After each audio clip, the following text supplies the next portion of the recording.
Maayong buntag sa ato mga live viewers. Kaya naadaw ito pag nato ang pangutana, Doc Terms, nga nung malak. Okay. So, natay duha ka explanation nga na mahitabo na siya. Number 1, tungod na sa imuhang human biology. Atong huna-hunaon no, nasulod sa imuhang kinataw madi. Natay mga fallopian tubes. Dito mo na siya mga galamay, mga kamot sa ilalom. Okay. So, mahitabo ang pagkalak kung ang forma sa kinataw sa imuhang bana nagduko. Pagsulod ni ana, magunitan, di na mag-ibot, maunang malak. Okay. Kay maglisod naman. So, ang buhaton ana, kanta lang tag let it go. Let it go, let it go, can't hold it back anymore.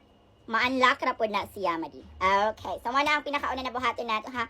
Number 2, pwede nato siya ipahilot, ipamassage para mo tulid.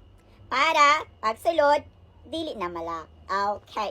So, ano lang siya kasimple, no? Dili na ito lisod-lisod atong kagalingon. Number 2, natin ginatawag na upgraded facial ID system. Okay, facial recognition system sa ato ang lawas na ma-detect na gidna sa imuhang kinatawo kung ang nakasulod, dili mao. Okay? Pag-scan sa face ID, dili man mao ang nakasulod na ulo. So, mao nang ilak yun na. Mao na siya.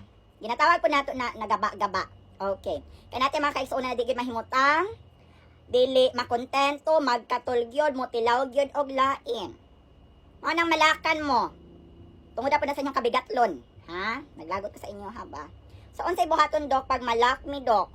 Tuilid man gyud to dok pero nalak man gihapon. So tungod sa ato ang facial recognition system sa lawas, ang buhaton lang ninyo tawagan ninyong bana og asawa patuon sa ubos para maskan otro, ma-unlock, makagawas. Okay. So, nagkasinabot-taan na ha. Dili ko gusto na mabot rin sa ako ang clinic. Dok, nalak mi, dok. Gaba na ninyo. Gaba na. Ha? Muna ginatawag na gaba. Muna ang buhaton, magbinuutan, di na magsigpangabit. Okay, mag-exercise. No? Kaya mahitabo man sad na tungod po na sa kondisyon sa imuhang lawas. Ang isa ka sinyalis ana na hapit na gyud mo malak, mo vibrate gyud na, mo kurente gyud na sa ilalom. Pag maka-feel na mo kurente, ibta na. Di na ipadayon, ha? Kay malak yun na.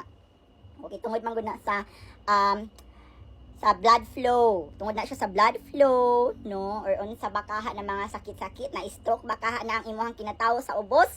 Maong nalak, nakagunit ba nag-unsa didto, nakapaak ba na sa ilalom? Wala ta kabalo kay wala man po'y CCTV din ha, no? Basta ang buhaton lang gid nato permi mag-ignite, no? Mananghid, mag-ampo adisir na siya buhaton kay wala ta kabalo kung kanus agyud pod na ilak kay wala man tay susi na pwede ra nato na siya ablihan kana siya pagbuot naman gyud pod na sa kinatasan, no? Magbinuotan na lang.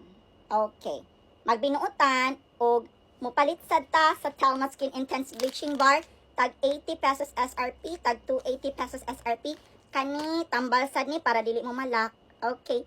So, inyohan ni siyang isabon, adisir ninyo na buhaton, para hamloy. Okay, para, dili po ninyo isulod, kaya makadaot ni ha. Na nag-chat sa ako, tapos pwede ba na naman isulod? Dili pwede, mga madika ni siya for external use only lang niya siya. Ibabad ninyo mo siya sa lawas, 2 to 5 minutes kung gusto gid ka mo puti mo fresh, mawala ang kabaho sa imong lawas, mawala ang tagip-tip, mga buni og banpa.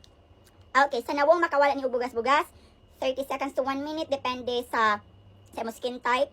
Mag-skin test sa agad adisir nato ni siya i-apply. Grabe ni ka-effective. Aside sa mo puti ka, mo fresh ka, mo humot ka, naana po kay 10 points sa langit na pwede nimo i-avail sa panahon na mamatay na ka o ma-imperno ka, pwede nato gamiton ang rewards card nimo na makita nimo diri asulod sa sabon. Apoy code diri, aha. Scratch the code para masayda nato kung pila ka points ang imong na-earn. Kana pwede nato na siya i-convert into langit points para malangit na comedy. Daghang salamat sa tanan nag-inquire o nagtanaw sa ato ang live karon. Ako lang gusto ipabalo sa tanan, mag-ignite para dili malak. Kalagot ba ning sigpang lock diri? Nahamadi ako lang i-inform ang tanan na katong inyong nakita sa balita sa Facebook bisan asa about atong couple na nalock 4 days na daw na wala na daw ang babae. Dili to siya tinuod, atik ra to tanan. Okay, so dapat careful ta sa mga information na ato makuha sa social media, especially sa akong mga gipangsulti kay joke ra gid na siya tanan for the content na siya. Pero mahitabo gid na siya madiha, especially if stress mo duha sa imong partner tas buhaton na ninyo ang possibility na malak taas gyud. Tungod na siya sa blood flow. Okay, so every time na buhaton na nato, dapat i-make sure nato na naata sa good na condition, healthy ta, para dili ta malak. Okay. Amping kanyo na yung mga madita na dili malak? May pagsalubot na lang ta kay sure cute.